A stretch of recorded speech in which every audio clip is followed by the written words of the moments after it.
Hello, I'm Steph from the Canadian Schoolhouse, and I am here with Christine from the Canadian Schoolhouse as well. And we're here to do a little Q&A.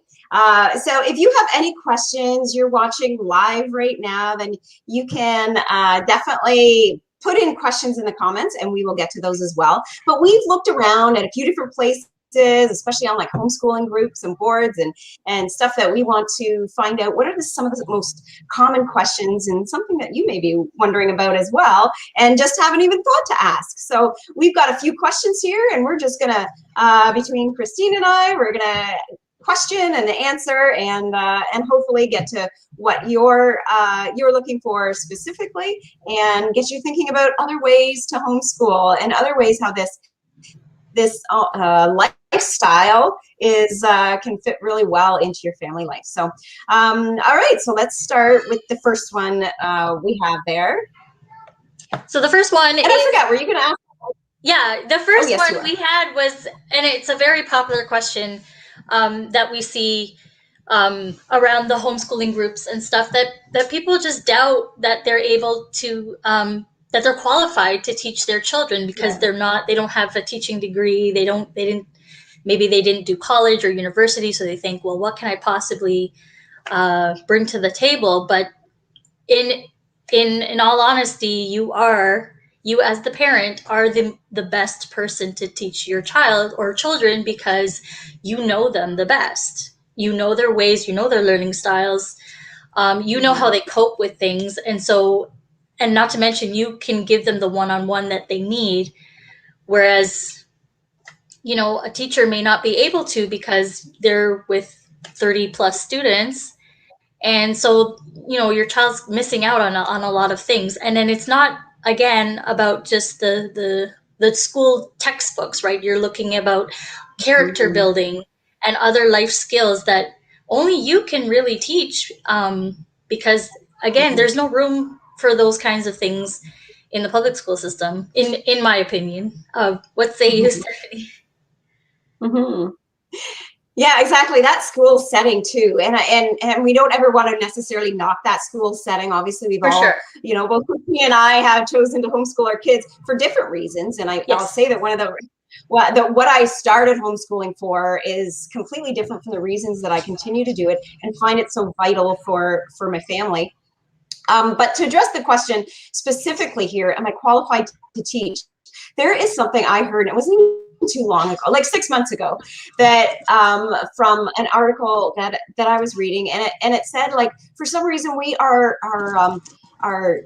led to believe in our society that we are fine teaching our kids from about 0 to 5, more so 0 to 4. We can teach them everything, and they learn so much in that amount of time. So we buy toys, and we buy, which is really called toys, but like lots of educational toys, and we do lots to stimulate them. And what they learn in those first 4 years are really, really important. And you can, as a parent, you want to do that. You see the beauty of that, and you see your strong ability, or at least I see that in so many parents, their strong ability, like they feel so confident to teach their kids all kinds of different things up to age 4 or 5. And then we're kind of led to believe in this society that at that age, well, we're going to let the institutional system take it over, right? We're going to let an institution take over their education. And you know what? Those teachers are educated, and most of those teachers actually have a love for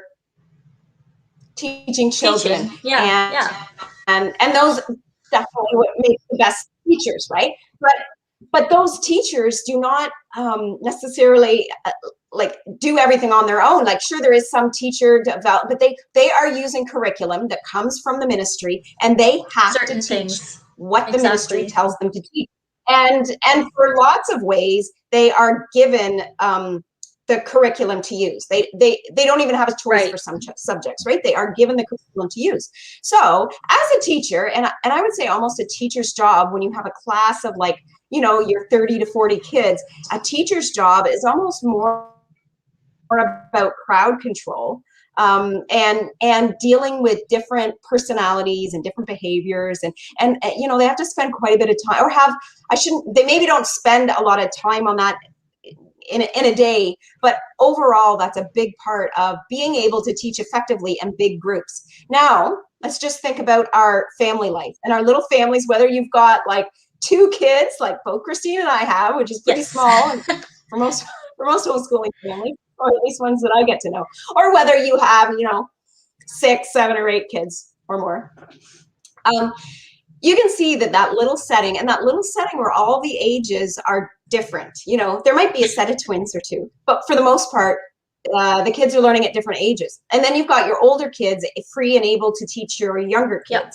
As well. I see a lot of that going on. That even goes on with my kids, and my boys are only 3 years apart. So that qualification to teach, sure, you need a qualification to teach big groups of kids because there's lots more you need to know than how to deliver a curriculum.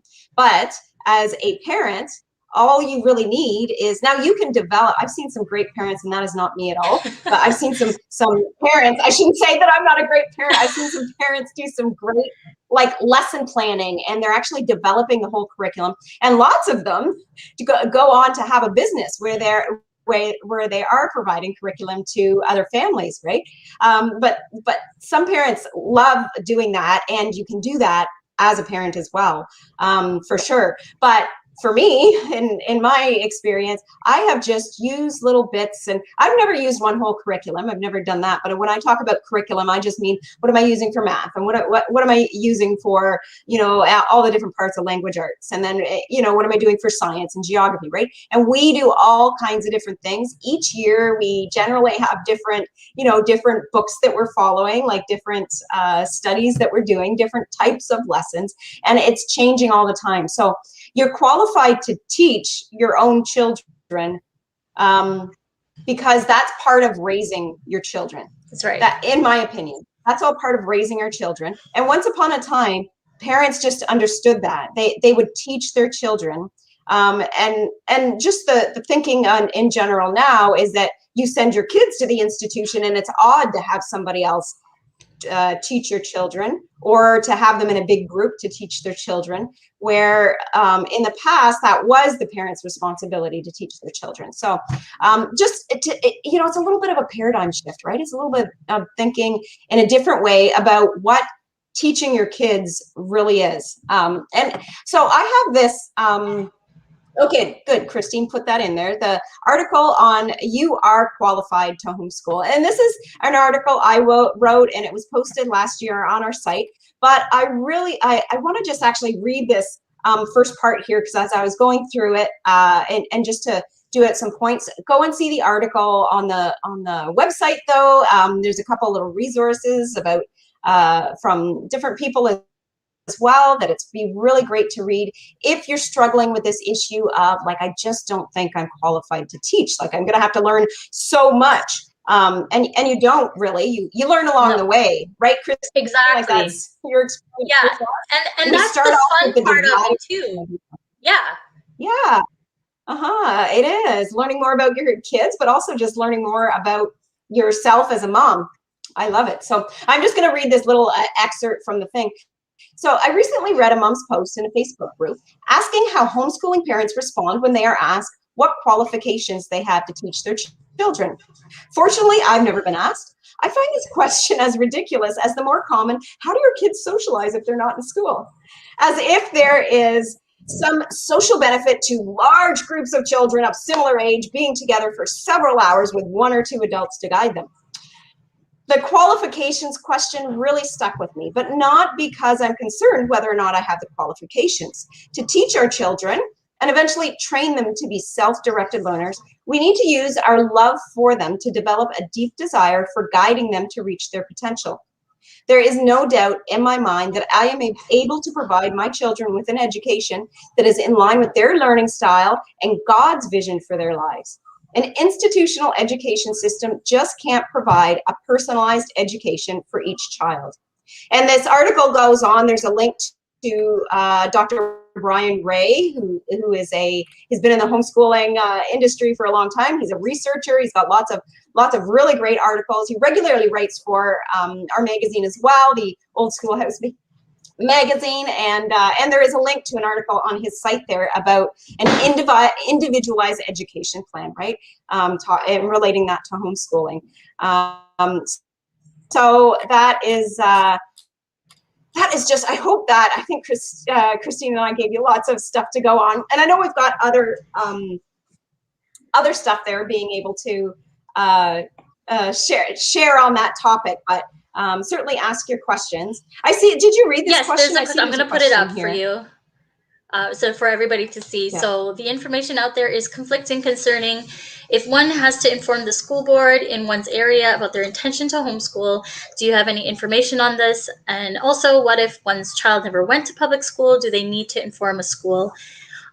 So I'm not sure, did we have an article out? Is it out already about the provinces? Mm-hmm. So I'm going to look for that link. Let me, well, you go, okay, you look for that. You're going to look for that link, Christine? Yes, I'm going to look for the link. And you go ahead. And just to answer that a little bit and then there's that resource that you can be able to look for that as well. I think one of the reasons it's conflicting, and it depends where you're from. So both Christine and I are in Ontario. In Ontario, Ontario is the best province to homeschool. And I think there may be a couple other provinces that are like that as well, but definitely Ontario is one of the easiest to homeschooling in, because the government pretty much keeps out of our way, right? They are, and I applaud, the great advocacy work that's likely been done to get that for in our Ontario government rules, right? So that the only thing you need to in Ontario is inform the school board of your intent to homeschool. And technically, if you went and looked at their website, they wouldn't say that you have to just do that if you've had your child in school before, but that's where you really should, because you've had them in school, they should know. And it's really simple. I know we've got resources out there but it's really as simple as saying, I intend to homeschool my, I intend to provide my children's education, right? It's as simple as just saying that, to whom it may concern, and then sending it to your school board. I'm sure by email is fine. A letter is fine as well. So go to that link for all the different provinces, because I'm not really aware of all the different provinces. I love reading through that article, because it got me a little bit more informed, but I'll have to get more informed to actually remember it and relay it here. And I think some of that confusing stuff is, so I have never sent a letter. I homeschooled my one son for 1 year, and then I put him back into school. So when and it would have been his grade 6 year. So I sent a letter of intent to educate my son at that time to the school board that he was part of at that time. And then he went back to school, and not that there was anything besides me just registering from him for the school. But for my other two boys, they have never been in a school. So I've never given a letter of intent. Could you? I guess so. If you just wanted to make sure you cover like all your bases, but because I feel like probably on the government website they're going to say if you want to homeschool. So if you wanted to, but pretty much if you're not already in the system, they're not really going to come on you about that, right? So that's just in Ontario, and I think there was one other province, if I remember that, where that's all it is. It's a letter of intent. So yeah, it really depends on your province. So all those kind of homeschooling, regulations and statutes are all based on your province. So check out that document and have that listed down. What about you? You've always homeschooled too, Christine, right? You've never had your kids in school? From the get-go. So I didn't have to write a letter of intent. I just started when my kids showed an interest in learning, and we just kept going since then. Yeah, and that seems to be the way. And I think if whoever asked that question, if you are in Ontario, I've seen that question come up on boards, right? And the majority of people, if they've only homeschooled their kids, if they've never been in this system at all, then the majority of them have never sent their letter of intent in. So, but again, do your due diligence. check that out for yourself, and make the choice that's right for you. Hopefully, we answered your question. So this one, I'm going to let you answer this one, Christine. So okay. Is it okay to have custom plans and be flexible with homeschooling? Let me put the question up here. So Is it okay to have custom plans? Yes, most Mhm. definitely. Always. Always. So Yes. what I tell people is that when I was starting, I spent a ridiculous amount of money on a full out curriculum because I didn't Mm, know, and I came from a background being in the public school system. So my brain was okay. We need the curriculum. We need all the textbooks. We need mhm, all.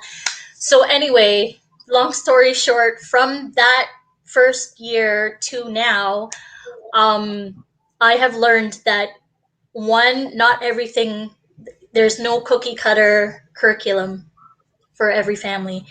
You mhm, have to customize because every child learns differently.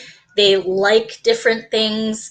Uh, they have different hobbies that they want, which is also included in your learning, right? mhm, So I learned, and like Stephanie was saying, you take, well, this is what I do now. I take what works for my family. So we like this for math, we like this for reading. Like actually right now, mhm, my son who well, one son is like an avid reader, just obsessed with reading. So he mhm, just takes whatever and he reads. So I didn't have to purchase, okay, these are the readers for this year.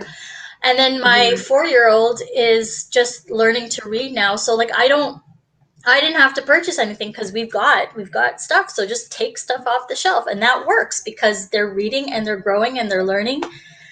Mhm, And then we have a mhm. favorite science program that we like, and yeah, and then we use unit studies. And the great thing is when your children start telling you, well, you know what, can we learn more about this, you can say, yeah. You don't Mhm. have to say, well, it's not in the, it's not in our checklist, so maybe we'll look and see if we find something later on, because then they lose interest and then you've lost that opportunity because Yeah. sometimes kids don't want to learn because it's a subject that they just don't like. And I mean, Uh-huh. yeah, there are subjects that they have to do, but Yep. when there is a love and an interest for something, this is your Mhm. opportunity. So when you can be flexible, when you get to the point when you can be flexible to say, you know what, this isn't working right now. Maybe we can come back to this topic later Mhm. and fill it with something that they actually want to do. And that's the most beautiful part about homeschooling. I feel like I Mhm. talked really fast there, so hopefully you guys heard that. You had like packed it with so much good stuff though, and I love how you're saying, and I do that similar thing, and most homeschoolers really do that. But I also want to say it's okay to do that, even how you say now in retrospect, like you got this, the all in place curriculum, and it's okay to do that too Yes, for if sure. you want to. Especially if And you actually, need if to you have if it. you find Yeah, it. Mhm. And to be able to to at least feel like, okay, now I've got this and I can follow along, because you're going to gain confidence on how each of your children learn and how you are as a teacher as well, because that's a little bit of the factor too, like how well can I teach this subject, and how much does this subject pretty much need to come all from somebody else, right? that's right. And I will maybe help the kids, and when they're stuck on something and it's like, well, okay, I don't know this either, but let's go figure it out. And that's really what the real learning part is. So they're learning, I think math is a pretty standard subject that we can easily get curriculum on, right? And we've always had a math curriculum for sure, but I have changed even like mid level, when I just knew it wasn't working right. There's some times where we really stuck it through to the end, and I'm just like, okay, well, let's just get through this, and usually it's a standalone subject, like doing, maybe I bought some kind of like a geography study or something like that. So I'll go through that. I wouldn't go months and months and months when I know, okay, this doesn't seem to be working. And I also ask my kids their opinion as well. I don't need to follow their opinion, depending where I think it's coming from. But Yeah, it's really important, especially when your kids get to a certain age, and like mine are 10 and 13. So they can give me a lot of feedback on what they think works and what they think doesn't. And we can actually, especially with us, we can talk about a lot of things. Well, what did you think about this math program and this math program, Right. and right, and maybe we'll go back to this other one, right, because it didn't seem like it was working then, but maybe it's going to work better now. That's right. And I also have the boys, there's some things they actually do different courses on. So just know that that flexibility and doing custom is not like that every child in your house is going to have that same program that you've developed for their education, right? It's gonna be different because you've got because your children are different, uniquely special. We've Mm-hmm. got So we've got another question here. So how much record keeping does one need to keep in order to meet regulations, if any, in Ontario? So, as well, I think I'm not sure if we touched on it at all, but we don't necessarily do any recording. We don't have to submit any reports. So I just personally I keep everything because that's who I am. But yeah. you just Uh-huh. the elementary years are not as important. I would probably keep a more standard sort of report for high school years. I'm far from that right now. I don't know. What are you doing stuff for that? So I don't. So I mean, to meet regulations in Ontario, there are no regulations at all to be record keeping. Nobody at all from the government should ever be asking you to do that. Sometimes I've heard of that happening with schools, saying, "Well, we need to see an education plan." When you say that you're going to, when you say, lots of times that'll come when people write their letter of intent and let their school board know that they're, or let their individual school rather know that they're going to start homeschooling their children. Sometimes they'll come up with that, and they actually should not be doing that. That's not part of. There's no. So and this is within Ontario. So again, I mentioned before, Yes. each province is different. You need to. We've got that linked to that document there that goes through place a little bit of detail about what the regulations are for each province, and then a link to find out more. But in Ontario, you don't need any record keeping. And like Christine said, though, your record keeping. So in Ontario, record keeping is for your own benefit. So Right. whatever you think is useful. And now, as my kids are getting a little bit, I agree that probably as I'm getting into high school and depending what they might, what because we don't really know what they're going to do if they're going to go into a post-secondary Right. institution, and if they want to pursue higher education that they need those transcripts for. But also know that if you don't have an actual Don't have to. transcript, right? And in fact, within Canada, now, sorry, I should just say within Ontario, because it is different. There is record keeping that you're supposed to do in some of the other provinces. So I'll just speak for Ontario, so I don't say the wrong thing here. But within Ontario, it wouldn't even matter if you kept a record and said I did all these high school courses. You would still need to do some kind of a test to actually get that Test. GED or right. So your equivalency diploma, if that's something you wanted to go to. But also know that lots of those higher education institutions, so like colleges, universities, trade schools, and such, lots of them are familiar with accepting homeschooling students, and they'll actually have their own testing in place as well. So and it's different for different schools. So check that out if you get to that height. But even in high school, you don't have to keep any records, and nothing. You should really not appease the government at all by somebody saying that. And they're probably more saying that. So if somebody's saying that to you in a public school, you say you want to homeschool, and they say, well, we need to see an education plan to make sure you're homeschooling properly. I'm guessing that possibly they came from another province that does require an education plan, or different kinds of plans, and there's different stuff that you need to do. But in Ontario, you would just have to say, well, that's not really something I need to provide, right? I just need to provide this letter of intent, and then you leave it at that. And two, I mean, if you are wanting to check in, I mean, I've got tons of friends still in the public school system who are teachers, and the Ontario curriculum is online, and you can have access to it just as a bouncing board, just to check. Okay, yeah, we're accomplishing this, or maybe we can work on that. But again, it's not mandatory. Yeah, like it's and some people have said that they're going to put their kids back in school, so they want to try to align, and that's fine. You can try to Yeah. align with what their the scope and sequence. And on Schoolhouse Teachers, our curriculum site within the old Schoolhouse, there's a whole scope and sequence, so you can look at that and determine kind of what courses you might want to focus on to meet those educational requirements, or just educational goals, I should say. It really should just come from you personally as a parent. What do I want my child to learn? I also noticed there's another, so somebody had that question there, that same person, at what age do you need to introduce French?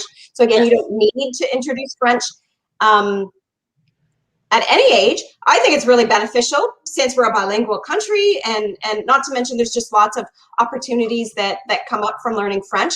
Also learning other languages. My one son is learning French. The other one was more interested in Spanish, so I just went with that. Okay, well, he can focus more on Spanish, and we'll do French, and maybe we'll be like trilingual. Is that? We're far from there yet. But anyway, I love learning languages. Just do multilingual. Right, multilingual. So again, when you're homeschooling, you don't need to introduce French at all. And as they say, for your, to get that OSSD, right, your Ontario Secondary School Diploma, or also get the GED, the General Equivalency Diploma. I think I said those letters right. Is kind of what colleges and universities may want to see, but and you can look into that about what age. Now in school, if you don't know that, in school they introduce it at grade 4. I believe it's still grade 4. It was once, so I don't know if they've changed that. But. Oh, we got one more question. What could be the desired outcome to expect at the end of homeschooling a preschool child? I think, I mean, especially a preschool child, I think it's whatever you want them to learn. I'm going to say this in a way that kind of pertains to my family. My older son, who is 13 now, I really didn't do much with him structured until he was about 7. Now my younger one, I did that at about probably about 5 or even 4. I might have even done that a little bit more, and it really depends on your child. So especially in those younger years, like, there's maybe a thing, I don't even know what age children should read by.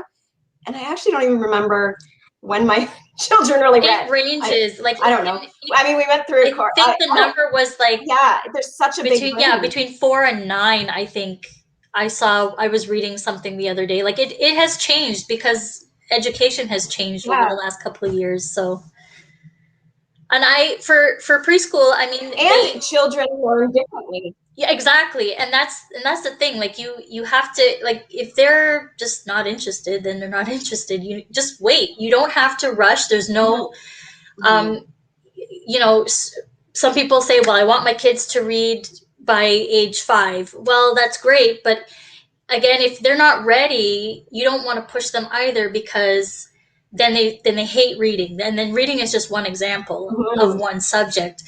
But preschool age, this is the time when they're learning through play.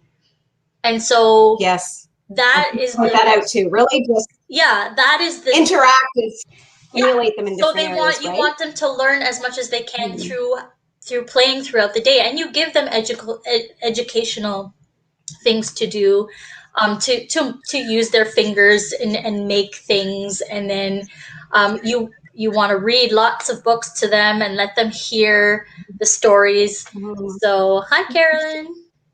Hi, Carolyn. I like what Carolyn said here. She said, all my kids learn to read at different ages, just like potty training. And that came to mind when you were talking as well. Like really that when they're ready to, right? When they're ready, they're ready. That's right. And it is, reading is just a big one, right? Because reading is a fairly early thing. So I think your desired outcomes. Now, Alicia, if you're somebody that really loves to write goals down and be able to follow, because it keeps you, and I'm big that way too. I like to write goals. I don't get too formal, less so as as I'm further on in my homeschooling, but I do write goals down, right? It doesn't need to be so a bit of that desired outcome. Okay, this is what I'd like to see you boys achieving, this week, this month, or, this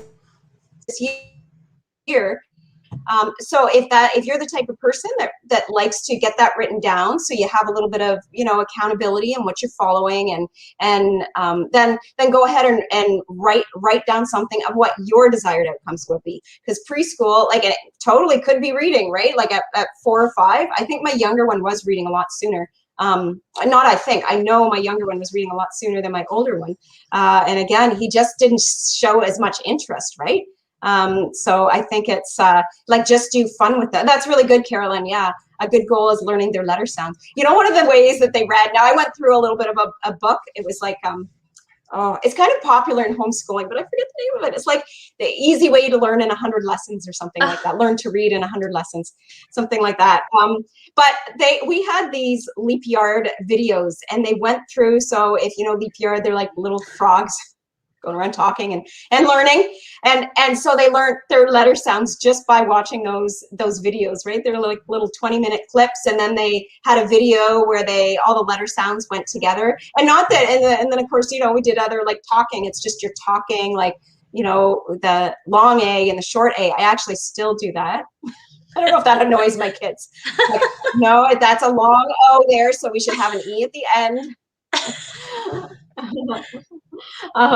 But that's, and it was kind of neat, because I really learned so much more. I already knew it intuitively, right? And I'm sure I learned it in school. Like, they broke that down and I learned that, but I didn't even really realize about how those long letters sound, those long vowels, and the different. Anyway, I learned a whole bunch when I taught my kids how to read. Learned a whole bunch about. Mm-hmm. It was good. Yeah, learning through play. And learning through play is pretty important now. Like, I homeschool all through summer, but right now we're doing renovations in our house, and we're getting ready to sell, and I am just busy with lots of other stuff. So I get them to do a journal entry once in a while, and tell them to do some of their book work every now and again. But for the most part, it is really like playing. So I might encourage them to play.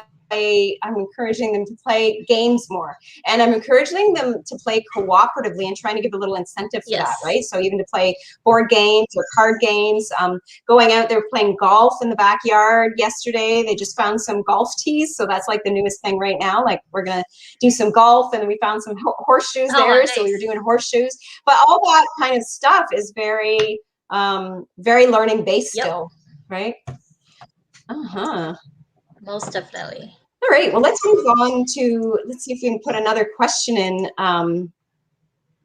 Let's do one more question. If any other questions come up, if you want to ask a question, go ahead, and we'll just do one more question that we had written down here. About getting, well, we kind of talked about getting started. Yeah, we did. Yeah. You want to do without relying on workbooks, or about the support? Getting support. Well, you know what, we talked, and actually do you need support? So our homeschooling, let's touch on that one, actually, because we have got so much. That's really what the old schoolhouse is. It's like a lots of support for homeschooling. Those thinking about homeschooling and considering it.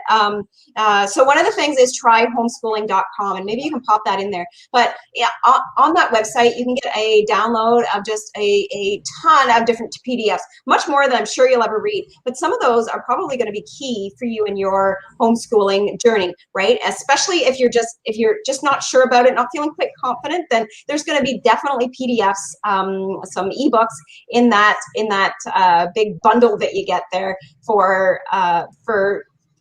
giving you a bit of perspective on what homeschooling can be for your family. And there is also, so the homeschooling help, I know you mentioned that one. That was right on our site, right? Yes. It's under one of our menus.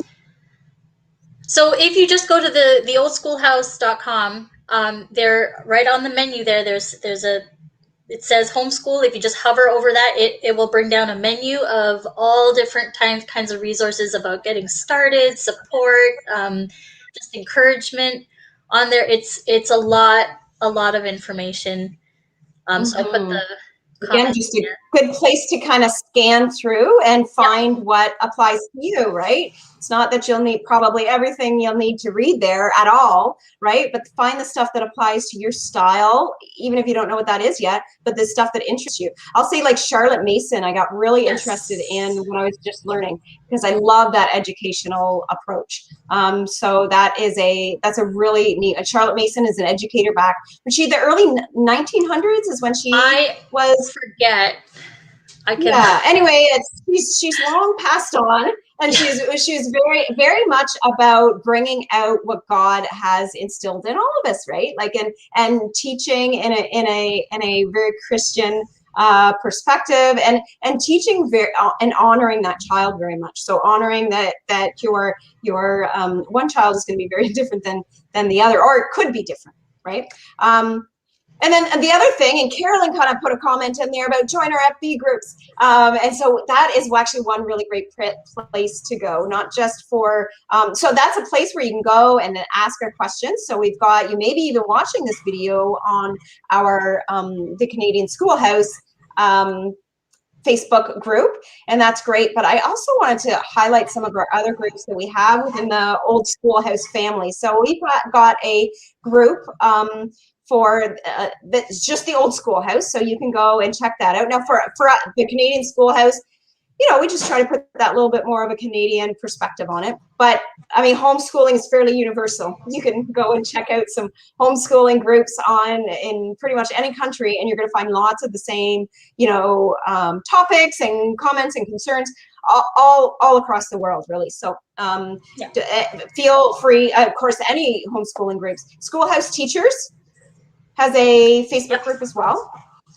So that's you don't have to be part of that curriculum site. So schoolhouseteachers.com is our curriculum site. I won't speak too much about it right now. Besides, it's really great.